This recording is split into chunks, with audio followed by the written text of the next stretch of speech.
Heading into 2026, Air India continues to operate an incredibly diverse fleet of Airbus and Boeing aircraft with narrow bodies and wide bodies from the European plane maker and wide bodies from the American plane maker. There are 187 aircraft in the mainline fleet with another 100+ additional jets with regional subsidiary Air India Express. The mainline fleet has grown significantly since our last fleet video on Air India, largely thanks to the acquisition of Vistara and the absorption of its fleet into Air India's operations. With so much change, let's look at the finer details of the Air India fleet for today's video. Here are the types and quantities of aircraft in the Air India fleet, with data coming from planespotters.net as of late December 2025. Yes, you're watching this video in 2026, but it takes time to prepare each of these fleet examinations. On this topic, it's possible that some numbers will have changed ever so slightly with new aircraft deliveries. And so, starting off with Airbus narrowbodies, there are 6 A319-100s, 4 A320-200s, 94 A320neos, 13 A321-200s, and 10 A321neos. For Airbus widebodies, the carrier has 6 A350-900s.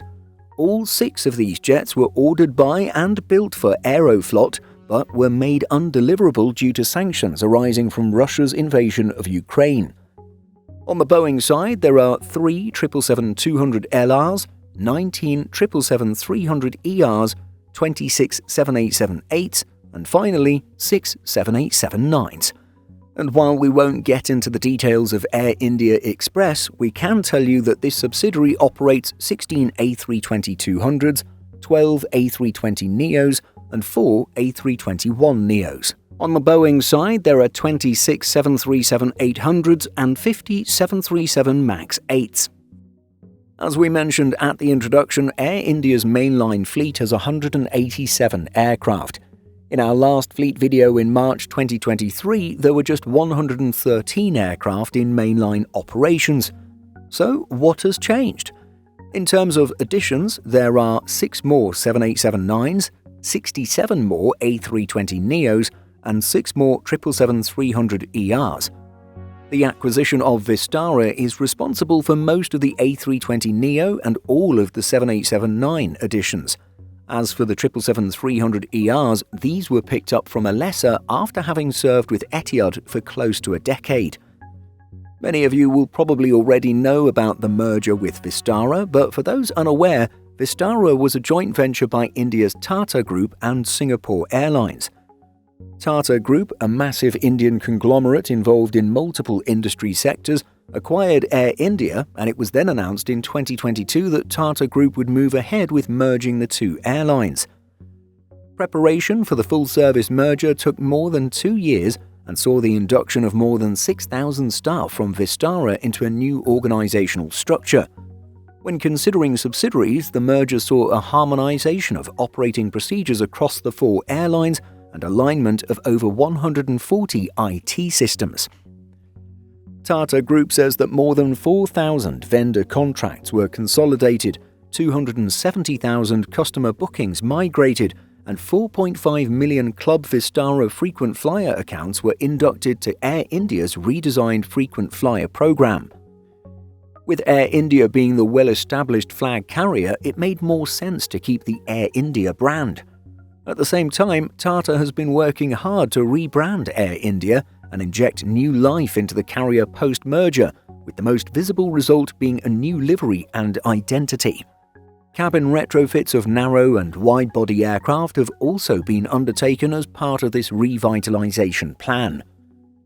When it comes to retirements, since our last fleet video, we have 12 fewer A319-100s, 5 fewer A320-200s, and 1 less A321-200.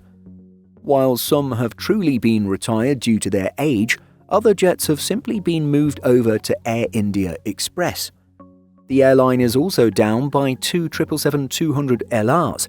Air India actually appears to have retired/given up 5 airframes over the course of 2025, with some of these being ex-Delta Airlines jets.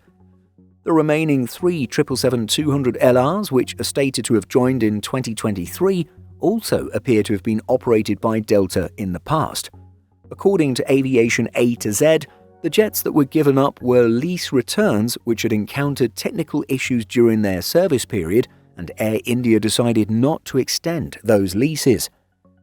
And then, of course, one Boeing 787-8 was tragically lost in July 2025.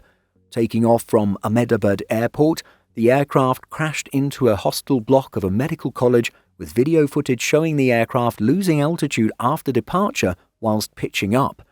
With 230 passengers and 12 crew on board, one passenger miraculously survived the crash while all others lost their lives. On the ground, a further 19 are believed to have died and approximately another 60 injured.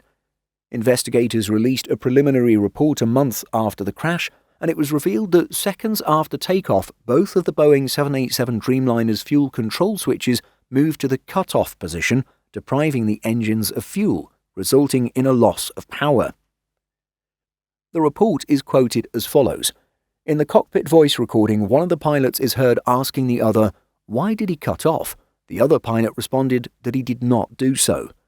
Between the captain and the first officer, the report did not specify who said what.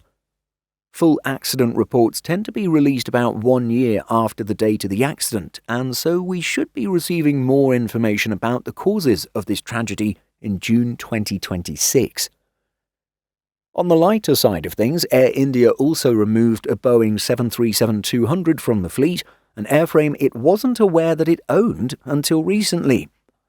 Decommissioned back in 2012, the aircraft had previously been flying under Air India for the India Post. The aircraft was eventually retired from these services and was stored in a remote parking bay at Kolkata Airport. The airport told Air India to deal with its aircraft, and the airline first said it wasn't theirs. After the airport's insistence, the airline looked through its records to learn that the old 737 was indeed owned by Air India. After being hit with a 10 million rupee, about $120,000 parking bill, the airline moved the airframe by road to Bengaluru's Kempegowda International Airport to be repurposed as an on-the-ground training platform for maintenance crews. Moving on with our fleet video, however, we now examine the 350-plus aircraft still to be delivered. Per data from chaviation.com, the airline is expecting to take delivery of 90 A320neos, 210 A321neos, 25 A350-1000s, 19 A350-900s, 10 777-9s, and 20 787-9s. All of this is part of Air India's massive modernization and growth strategy. As we mentioned earlier, the carrier has been working hard to rebrand itself and move more into the realm of being a premium full-service carrier.